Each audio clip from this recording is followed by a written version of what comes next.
Forum sempena sambutan Bulan Kesedaran Kesihatan Lelaki atau Movember memberikan pendedahan kepada orang ramai tentang kepentingan menjaga kesihatan mental khususnya dalam kalangan lelaki. Forum dianjurkan oleh Kementerian Kesihatan melalui Pusat Promosi Kesihatan dengan kerjasama Big Begawan Projek serta sokongan dari bahagian psikologi masyarakat. Perasmian forum disempurnakan oleh Yang Berhormat Datuk Seri Setia Dr. Awang Haji Muhammad Hisham bin Haji Jaafar, Menteri Kesihatan.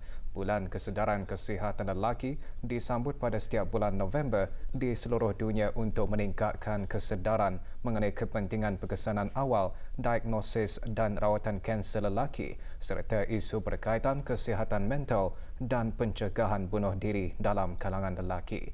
Melalui inisiatif ini, orang ramai dapat menghentikan stigma serta pandangan negatif terhadap individu yang memerlukan bantuan dan sokongan. Ahli panel forum terdiri daripada Awang Zahid bin Haji Muhammad Daud, pakar psikologi, bahagian klinikal psikologi Kementerian Kesihatan, Dr. Haji Muhammad Syafiq bin Abdullah, konsultan onkologi Kementerian Kesihatan, Awang Farizal bin Ali, penolong psikologi Jabatan Penjara Kementerian Hal Ehwal Dalam Negeri, Syekh Haji Fadilah bin Syekh Haji Ahmad, pengasas Deals Coffee Trail dan Dayang Nur Hafizah binti Haji Rashid, pengasas Big Begawan BN. Forum yang dihadiri oleh 150 orang memfokuskan kepada kepentingan ilmu pengetahuan, antaranya mengambil tahu mengenai isu-isu kesihatan lelaki, kepentingan harapan, kepentingan untuk meningkatkan keyakinan dan kedayatahanan diri serta kepentingan mendapatkan bantuan dan sokongan orang lain. Individu yang mempunyai isu kesihatan mental dinasihatkan mendapatkan rawatan dengan segera daripada pakar kesihatan mental yang bertauliah dengan menghubungi talian harapan 145 atau berjumpa doktor kesihatan di pusat kesihatan berdekatan. Syarikat-syarikat perniagaan digalakkan untuk mengembangkan lagi perniagaan mereka dengan menerokai aktiviti-aktiviti perekonomian baharu termasuk bekerjasama rapat dengan pelabur langsung asing dan pasaran-pasaran ekspor yang berpotensi. Saranan tersebut disuarakan oleh Yang Berhormat Datuk Seri Setia Dr. Awang Haji Muhammad Amin Liu bin Abdullah, Menteri di Jabatan Perdana Menteri dan Menteri Kewangan dan Ekonomi kedua semasa forum ekonomi bertajuk Apa yang akan berlaku selepas COVID-19 atau What's Ahead After COVID-19, sesi dialog bersama Menteri di Jabatan Perdana Menteri dan Menteri Kewangan dan Ekonomi kedua. Forum yang dihoskan oleh Persatuan Peniaga Brunei Perancis FBBA diadakan di Ibu Pejabat Bank Baiduri. Selain mengongsikan usaha-usaha yang diambil oleh pihak kerajaan semasa COVID-19, Yang Berhormat juga mengongsikan pandangannya mengenai lanskap ekonomi ketika ini. Bagi menghargai ahli-ahli FBBA dalam sumbangan mereka ke arah pembangunan ekonomi, terutama peluang-peluang perniagaan kepada perusahaan mikro, kecil dan sederhana dan peluang pekerjaan kepada warga tempatan, Yang Berhormat juga menekankan perlunya bagi peningkatan produktiviti dalam semua sektor dan pembangunan sektor swasta sebagai pemacu pertumbuhan ekonomi. Majlis dimulakan dengan ucapan Mr. Nicholas Oreski yang dipertua FBBA dan Tuan Yang Terutama Christian Ramage, Duta Besar Istimewa dan Mutlak Republik Perancis ke negara ini selaku penaung FBBA. Juga hadir Datuk Seri Paduka Dr. Haji Abdul Manaf bin Haji Matusin, Timbalan Menteri Kewangan dan Ekonomi. Satu kes aktif jangkitan COVID-19 sedang menerima rawatan di Pusat Pengasingan Kebangsaan dengan tiada kes baharu dicatat hari ini. Dalam siaran akhbar mengenai perkembangan situasi jangkitan COVID-19 di negara Brunei Darussalam, Kementerian Kesihatan memaklumkan jumlah keseluruhan jangkitan 148 kes dengan kes yang sembuh seramai 144 orang.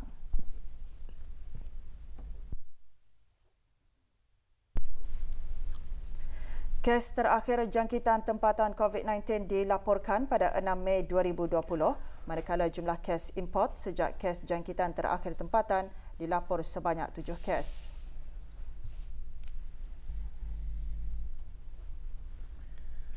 323 orang sedang menjalani pengasingan diri mandatori manakala seramai 7,739 orang menamatkan pengasingan diri mandatori sejak Mac tahun ini.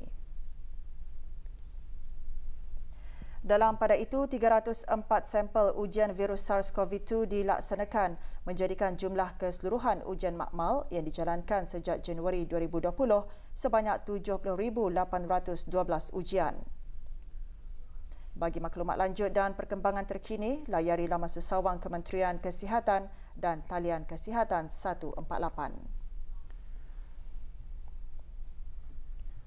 Sementara itu, Kementerian Kesihatan mengingatkan kepada orang ramai bahawa adalah menjadi kesalahan jika tidak memberi kerjasama dan laluan kepada kenderaan ambulans, terutamanya ketika siren digunakan di bawah peraturan-peraturan lalu lintas.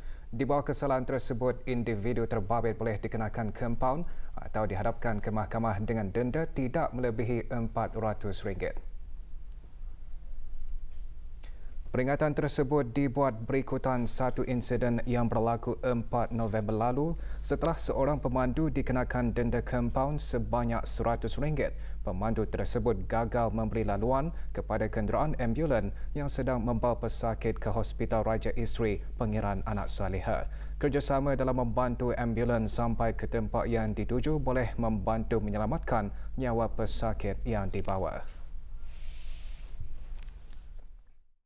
Situasi pandemik COVID-19 memerlukan kerjasama yang lebih kukuh antara tunggak dan sektor dalam kalangan negara ASEAN, rakan kongsi serta pihak-pihak yang berkepentingan.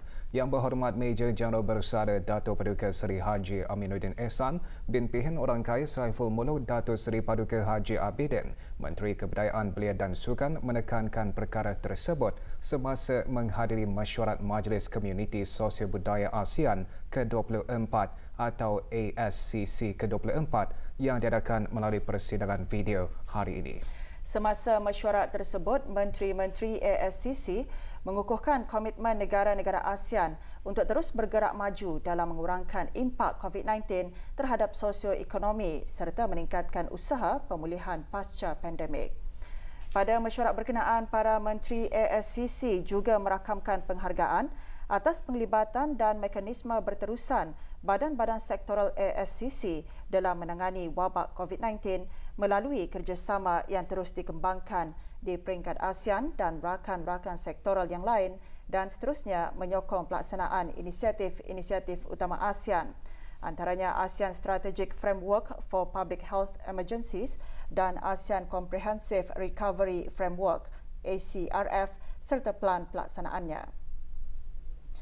Dalam ucapannya, Menteri Kebudayaan Belia dan Sukan turut menekankan beberapa perkara antaranya mengenai ASEAN Comprehensive Recovery Framework ACRF yang akan diluluskan dalam masa terdekat.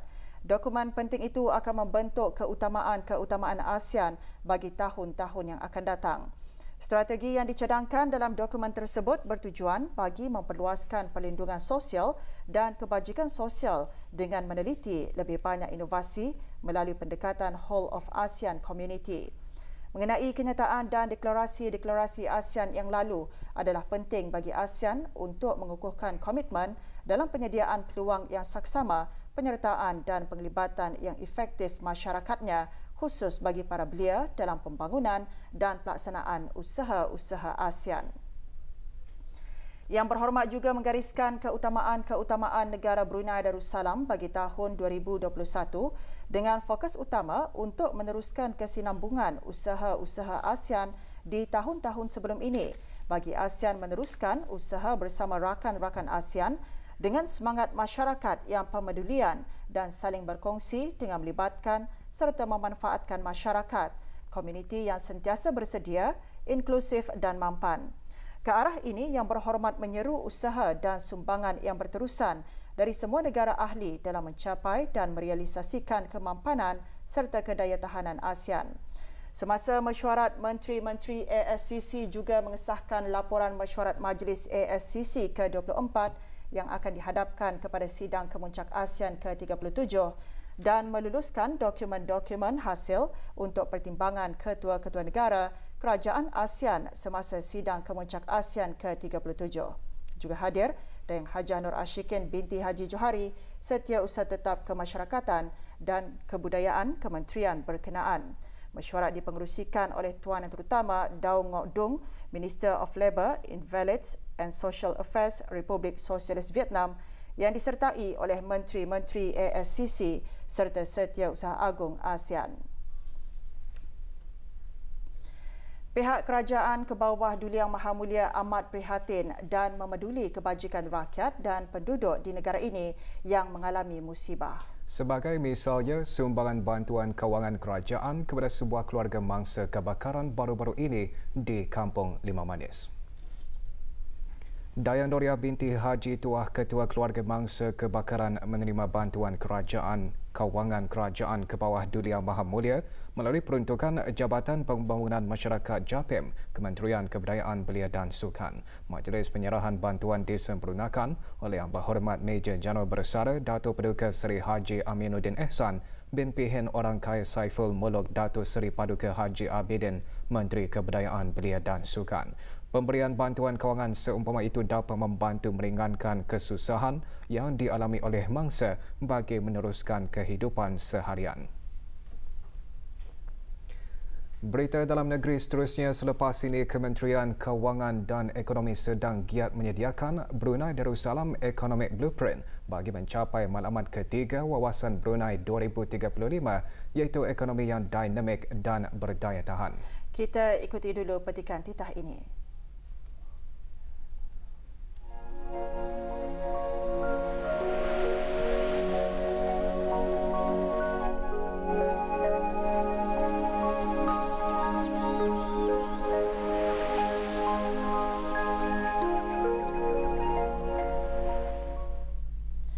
Kementerian Kewangan dan Ekonomi sedang giat menyediakan Brunei Darussalam Economic Blueprint bagi mencapai matlamat ketiga Wawasan Brunei 2035, iaitu ekonomi yang dinamik dan berdaya tahan.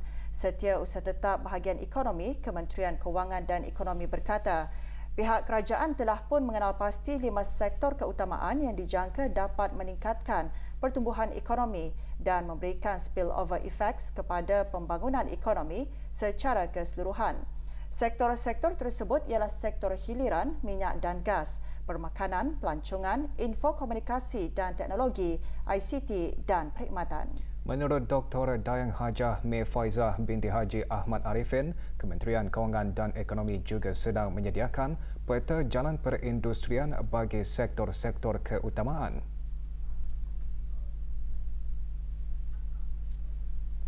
Hasrat negara adalah untuk menjadikan sektor swasta selaku enjin penggerak kepada kemajuan ekonomi. Ke arah ini, beberapa haluan dasar telah pun disediakan di dalam Economic Blueprint bagi membantu sektor ini untuk berkembang maju, dan ini termasuklah meningkatkan produktiviti melalui peningkatan keupayaan, inovasi dan teknologi, meningkatkan rangkaian dan memanfaatkan peluang pasaran di luar negara, memelihara alam sekitar dan mengamalkan perniagaan mesra alam, mendokong peningkatan infrastruktur negara melalui kaedah kerjasama awam swasta ataupun PPP, mengamalkan tadbir urus korporat yang baik dan menggunakan teknologi digital untuk mempercepat pertumbuhan perniagaan. Haluan-haluan dasar ini juga diharap akan dapat digunapakai oleh syarikat-syarikat tempatan dalam pelan perniagaan masing-masing. Setiausaha Tetap Bahagian Ekonomi Kementerian Kewangan dan Ekonomi berucap demikian semasa Majlis Perasmian Mesyuarat Agung Tahunan Dewan Perniagaan dan Perusahaan Melayu Brunei DPPMB. Hadir Yang Berhormat Awang Haji Abdul Hamid alias Sabli bin Haji Arsad, Ahli Majlis Mesyuarat Negara selaku Yang Dipertua DPPMB. Melalui mesyuarat tersebut, Dewan Perniagaan dan Perusahaan Melayu Brunei berharap akan terus memberi sokongan demi melahirkan peniaga dan usahawan Melayu Brunei yang berjaya dalam bidang perniagaan dan keusahawanan.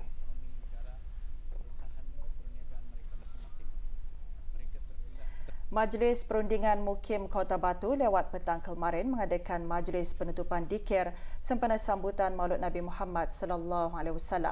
Majlis berlangsung di Masjid Kampung Pelambayan, Jalan Kota Batu. Hadir Yang Berhormat Awang Naim bin Haji Kamis, Ahli Majlis Mesyuarat Negara. Majlis dimulakan dengan tahlil khas bagi almarhum Duli Yang Teramat Mulia Paduka Seri Pengiran Muda Haji Abdul Azim Ibni Kebawah Duli Yang Maha Mulia Paduka Seri Baginda Sultan Haji Hassanal Bolkiah Muizzuddin Wad Daulah. Majlis diteruskan dengan dikir marhaban dan debai.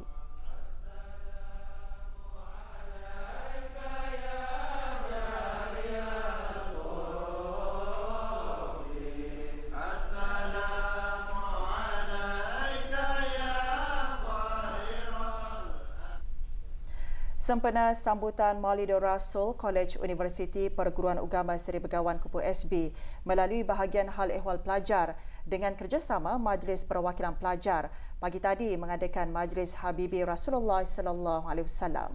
Majlis seumpamanya antara lain bertujuan bagi menyemarakkan lagi sambutan Maulidur Rasul dengan menanai rasa cinta dan kasih terhadap baginda. Hadir Dr. Abang Haji Hazman bin Haji Abang Taha, Pemangku Timbalan Rais Kupu SB. Majlis disemarakkan dengan forum Habibi Rasulullah sallallahu alaihi wasallam dengan membawakan 3 panel iaitu Profesor Makya Dr. Muhammad Zahiri bin Awang Mat, Profesor Makya Fakulti Pendidikan Dr. Miqdar Rusdi, Dekan Fakulti Usuluddin dan Dr. Harapandi Dahri, Pengarah Pusat Pengkajian dan Penyelidikan Jawi dan Kitab Turath Kupu SB. Majlis diselajurkan dengan penyampaian hadiah kepada para pemenang pertandingan tazkirah, perkemahan dan penghasilan video sirah Rasul yang diserahkan oleh Dr. Abang Haji Hazmin bin Haji Abang Taha, Pemangku Timbalan Rais Kupu SB. Masyarakat Bangladesh di negara ini dengan kerjasama Ahli Jawatankuasa Takmir Masjid Sultan Sharif Ali semalam mengadakan majlis tahlil dan doa arwah bagi almarhum Duli Yang Teramat Mulia Paduka Seri Pengiran Muda Haji Abdul Azim Ibni Kebawah Duli Yang Maha Mulia Paduka Seri Baginda Sultan Haji Hassanal Bolkiah Muizzuddin Wad Daulah. Bacaan surah Al-Fatihah beramai-ramai diketuai oleh Awang Haji Zaidin bin Haji Muhammad Nur, Pegawai Hal Ehwal Masjid Sultan Sharif Ali. Sementara bacaan tahlil dipimpin oleh Awang Muhammad Nur Khairi bin Haji Abdul Mustafa, Bilal Masjid Sultan Sharif Ali. Hadir Tuan Mainul Hasan, Kaunselor Politik dan Ketua Chancery Suruhanjaya Tinggi Bangladesh di negara Brunei Darussalam. Juga hadir Awang Haji Amir Hisham bin Haji Masri, Pemangku Pengarah Hal Ehwal Masjid.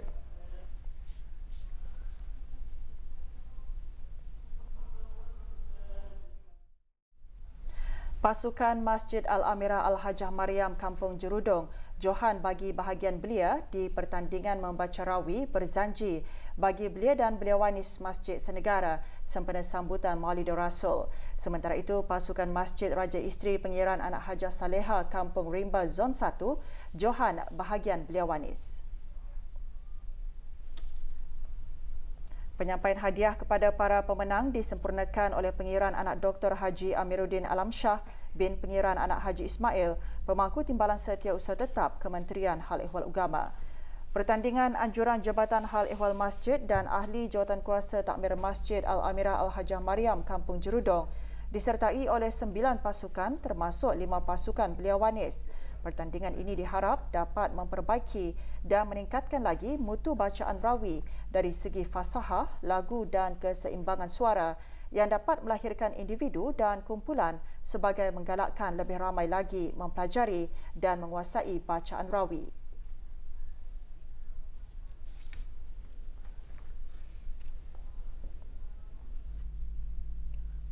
Aktiviti luar seperti berjalan kaki dalam hutan, menaiki jambatan gantung antara aktiviti yang disertai oleh 60 orang pelajar Pusat Ehsan Al-Amirah Al-Hajah Mariam ke Frame Rainforest Lodge di Batang Duri Temburong pagi tadi. Lawatan yang diatur dan ditaja oleh Frame Rainforest Lodge dengan kerjasama Brunei Daily Snaps Fotografi ini memberi peluang kepada para pelajar akses kepada alam semula jadi flora dan fauna di daerah Temburong. Semasa lawatan, para pelajar juga mengikuti beberapa aktiviti seperti face painting, berjalan kaki dalam hutan, menaiki jambatan gantung serta beberapa aktiviti lasak. Semasa ditemui RTB, seorang guru pusat Ehsan Al-Amirah Al-Hajah Mariam seterusnya menjelaskan pengalaman yang diperolehi semasa lawatan pelajar pusat Ehsan. So macam lawatan ni is to gain dorang punya self confidence lah, macam the sense of community. So it's for them to practice dorang punya social skills juga bersama macam beramai-ramai. Because as Pusat Ehsan punya vision, Tani punya visi is enabling the student, the special needs community to a meaningful life in society. Bermula malam ini, lampu Jambatan Sultan Haji Omar Ali Saifuddin dan Jambatan Raja Isteri Pengiran Anak Hajah Saleha akan dinyalakan dengan pelbagai warna. Penyalaan lampu berwarna hijau, kuning, merah, ungu dan biru sehingga 9 November depan adalah bersempena Hari Perancangan Bandar Sedunia. Inisiatif tersebut merupakan anjuran Jabatan Perancangan Bandar dan Desa, Kementerian Pembangunan bersama Jabatan Jalan Raya, Jabatan Kejar Raya untuk meningkatkan kesedaran dan sokongan terhadap kepentingan perancangan dalam menjana pembangunan yang seimbang dan berdaya tahan. Orang ramai terutama mereka yang masih mencari pekerjaan kini berpeluang untuk mendapatkan maklumat berkaitan dengan peluang-peluang pekerjaan menerusi Jerayawara Job Centre Brunei JCB yang diteruskan sehingga esok 8 November di The Mall Gadong. Sepanjang Jerayawara selama 2 harian bermula kemarin, sambutan dan respon orang ramai sangat menggalakkan, terutama para pencari pekerjaan dalam kalangan anak tempatan dan para pelajar.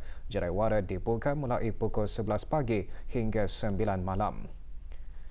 Lebih 2,000 peluang pekerjaan ditawarkan termasuk iReady dalam sektor swasta serta perkhidmatan JCB bagi membantu para pencari pekerjaan tempatan mendapatkan pekerjaan. Semasa Jerayawara ini, orang ramai dibolehkan mengakses dan mendapatkan maklumat berkaitan dengan perkhidmatan JCB termasuk pendaftaran melalui portal JCB serta program perantisan iReady dan perkhidmatan mencari pekerjaan yang bersesuaian.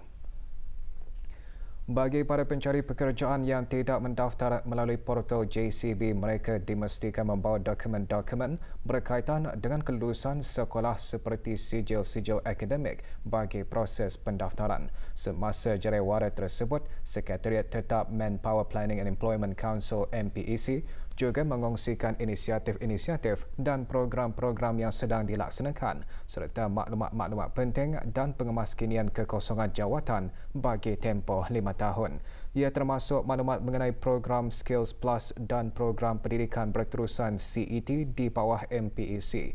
Perlu diingat juga saranan Kementerian Kesihatan kepada orang ramai bagi sama-sama membendung pandemik COVID-19 di negara ini. Para pengunjung terutama pencari pekerjaan yang menghadiri Jerayawara berkenaan diingatkan agar mengamalkan penjarakan sosial dan mengimbas kod QR BruHealth sebelum memasuki bangunan tersebut. Pasukan Polis Diraja Brunei meminta bantuan orang ramai untuk mengesan seorang pembantu rumah yang dipercayai lari daripada majikan. Orang ramai yang mengetahui keberadaan Nina Widiawati, warga negara Indonesia berusia 23 tahun, hubungi Balai Polis Pusat Bandar Seri Begawan melalui talian telefon 2242-334 dan talian kecemasan polis 993 atau Balai Polis berdekatan. Biro Kemasyarakatan, Kebajikan dan Kesukanan B3K dan Pusat Kegiatan Warga Emas Daerah Tutong pagi tadi menganjurkan acara Wakaton. Ia diadakan sempena awal tahun Hijrah dan sambutan Maulid Nabi Muhammad SAW. Hadir Awang Muhammad Roni bin Abdullah Labau, Ketua Cawangan Jabatan Pembangunan Masyarakat Tutong. Acara Wakaton sejauh 3 km bermula dan berakhir di Pusat Kegiatan Warga Emas Tutong. Acara juga bertujuan menggalakkan para ahli menitik beratkan kepentingan memiliki tubuh badan sihat yang membawa kepada minda yang cergas.